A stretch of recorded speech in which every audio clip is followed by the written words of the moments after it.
sind. Wir fühlen uns geehrt und danken sehr dafür, dass Sie heute nach Berlin gekommen sind. Es gibt viele tausend Bulgarinnen und Bulgaren, die in Deutschland leben. Wir sind auch wirtschaftlich sehr eng miteinander verbunden.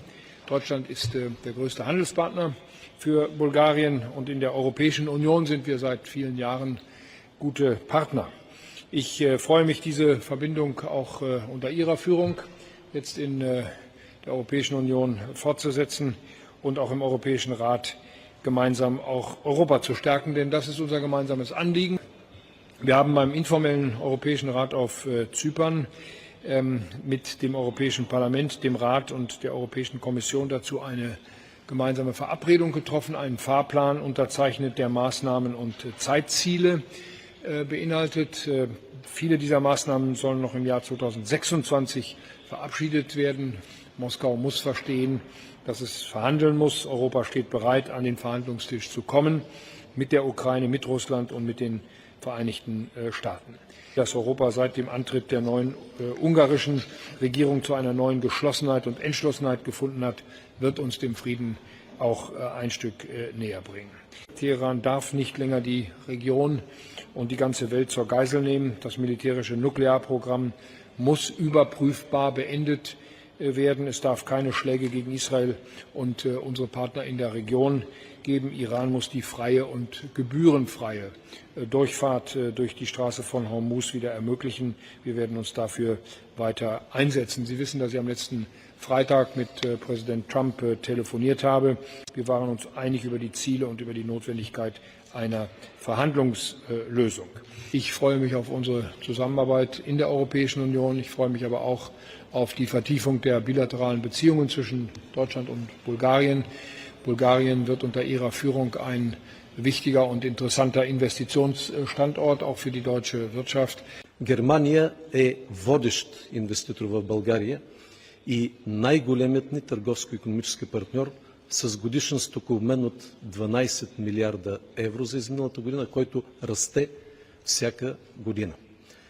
Запознах канцлерът Мерц с социално-икономическото развитие на България през последните години и резултатите от проведените преди месец извънредни парламентарни избори. България е страна с значителен потенциал.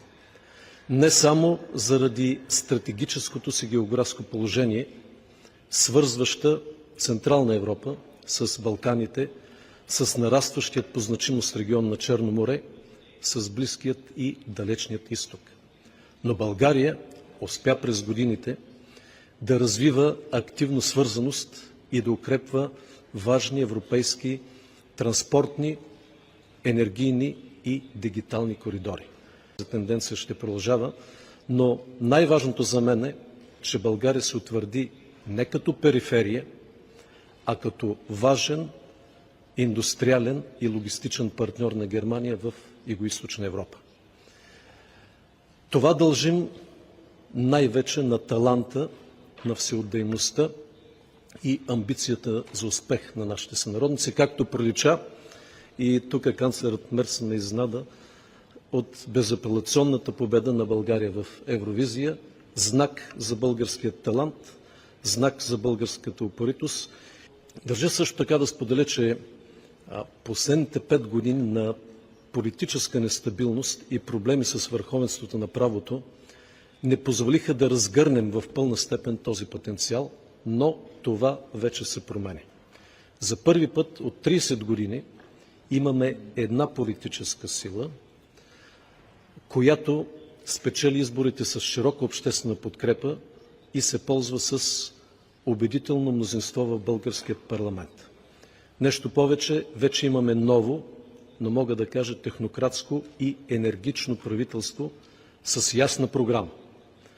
Да укрепим върховенството на правото, да отворим пътя за ускорено икономическо развитие на страната, чрез въвеждане на високотехнологични производства и изкуствен интелект, чрез енергийна сигурност, чрез ускоряване на инфраструктурните и енергийни проекти, повишена производителност и много важно, това дискутирахме досега с господин Мерц, чрез агресивно привличане и защита на чуждестранните инвестиции. И най-вече имаме правителство с ясна отговорност към сигурността, индустриалната и енергийна устойчивост на Европа. За това държа ясно да подчертая, за това сме тук, защото вярваме, че България и Германия могат да отворят нова страница в нашите отношения, не само търговия и инвестиции, но заедно ние можем да допринасяме много повече за стратегическата автономия и новата индустриална сигурност на Европа. Това, което канцлерът Мерц сподели преди малко, че Европа е готова и работи за преговори между САЩ, Европа, Украйна и Русия, е изключително важно за нашето бъдеще. Но във всички положения ние се нуждаем и от още нещо. Това е ясна стратегия за собствен европейски отбранителен капацитет и инвестиция в нашата конкурентоспособност и отбранителна индустриална база. Сфери, в които нашите отношения с Германия напоследък се развиват много интензивно и се надявам, че ще продължат да го правят и занапред. Отбраната, конкурентността са огромно предизвикателство за Европа и за нашия собствен отбранителен капацитет. Работим по тези въпроси, освен Райнметал, има потенциал за много други проекти. Има потенциал за индустриално сътрудничество в всички съвместни придобивания. По отношение на дроновете, вече обсъждахме тази тема, България става все по-добра. Това го заявявам отговорно в производството на дронове и антидрон системи.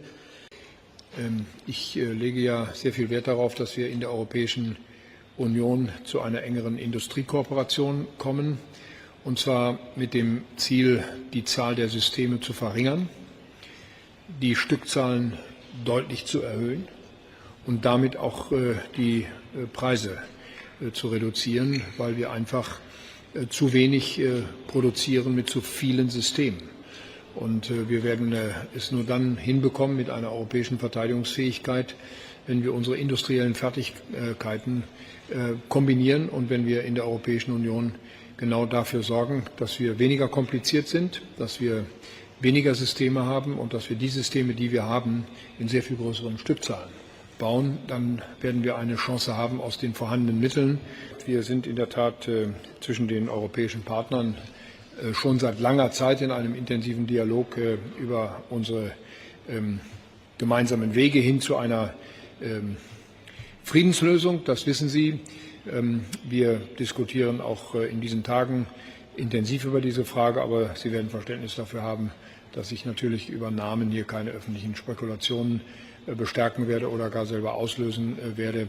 Wichtig ist, dass Russland bereit ist, an den Verhandlungstisch zu kommen und Gespräche zu führen. Und diese Gespräche werden dann geführt zwischen der Ukraine und Russland mit der Unterstützung auch der Amerikaner und der Europäer. Правителство гледаме с огромно внимание към свободата на медиите. Защо? Защото без свободни, независими медии няма демокрация, няма ефективна борба с корупцията, няма ефективна борба с всякакви хибридни заплахи.